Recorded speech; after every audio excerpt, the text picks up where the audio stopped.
Assalamualaikum warahmatullahi wabarakatuh.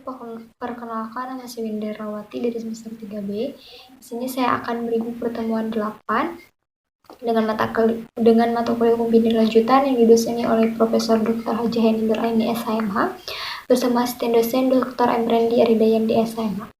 Di pertemuan 8 ini membahas mengenai soal-soal ujian di tengah semester yang telah dilaksanakan.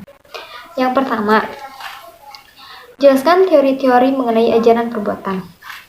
Di ajaran perbuatan ada dua teori. Yang pertama ada teori subjektif, yaitu terdapat sikap batin atau watak yang berbahaya dari diri pelaku. Dan yang kedua teori objektif, yaitu terletak pada sifat berbahaya perbuatan yang terletak pada pelaku. Yang kedua, jelaskan perbedaan permulaan pelaksanaan dan perbuatan persiapan dan contoh kasusnya. Apa itu permulaan pelaksanaan? Yaitu memiliki hubungan dengan niat yang menjadi unsur pertama dalam percobaan tindak pidana. Karena permulaan pelaksanaan dapat dilihat ketika niat seseorang sudah dapat dipastikan melakukan perbuatan. Yang kedua, apa sih perbuatan persiapan? Yaitu dilakukan sebelum permulaan pelaksanaan untuk menyiapkan perbuatannya, tetapi tidak bersifat melawan hukum. Contoh kasusnya saat seorang pencuri yang ingin mencuri motor dalam sebuah rumah. Saat dia masuk ke dalam rumah dan akan berhasil membawa motor tersebut, dia malah melihat seorang satpam yang sedang berjaga di depan rumah sekitar. Kemudian dia tidak jadi mencuri motor tersebut karena takut ketahuan oleh satpam.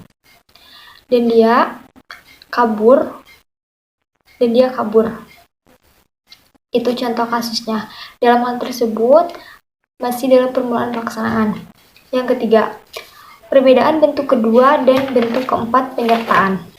Perbedaannya, dalam penganjuran, sarana yang digunakan diatur dalam pasal 55 ayat 1 sub kedua, yaitu diatur secara limitatif atau terbatas.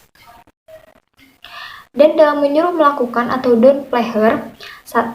Sarana untuk menggerakkan tidak terbatas. Kedua, dalam menyuruh melakukan, orang yang menyuruh disebut manus domina, sedangkan orang yang disuruh adalah manus ministra.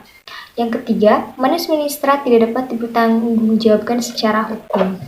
Soal yang keempat, jelaskan ajaran perbuatan mengenai pengunduran diri secara sukarela, yaitu tidak selesainya perbuatan karena kehendak sendiri. Yang pertama, pengunduran diri secara sukarela, yaitu tidak menyelesaikan perbuatan pelaksanaan yang diperlukan untuk delik. Yang kedua, tindakan penyesalan, yaitu meskipun perbuatan pelaksanaan sudah diselesaikan, tetapi dengan sukarela menghalau timbulnya akibat mutlak dari delik tersebut. Yang kelima, soal kelima, jelaskan contoh mengenai buku 1 bab 5 KUHP, yaitu beberapa segerombolan orang atau tindak pidana atau pelaku yang ingin membegal sebuah motor. Soal ke-6, jelaskan contoh kasus mengenai buku 1 bab 6 KUHP. Contoh kasusnya, seorang pencuri yang ingin mencuri di dalam rumah yang sudah ia targetkan. Dalam melakukan kejahatannya, dia ketahuan oleh sang pemilik rumah. Kemudian, dia memperkosa dan membunuh pemilik rumah tersebut. Dalam hal ini, si pencuri melakukan beberapa tindak pidana. Yang pertama, yaitu dia mencuri, dan yang kedua dia memperkosa, dan yang ketiganya dia membunuh pemilik rumah tersebut. Baik, itu mengenai review soal UTS yang bisa saya sampaikan. Kurang lebihnya mohon dimaafkan. Terima kasih. Wassalamualaikum warahmatullahi wabarakatuh.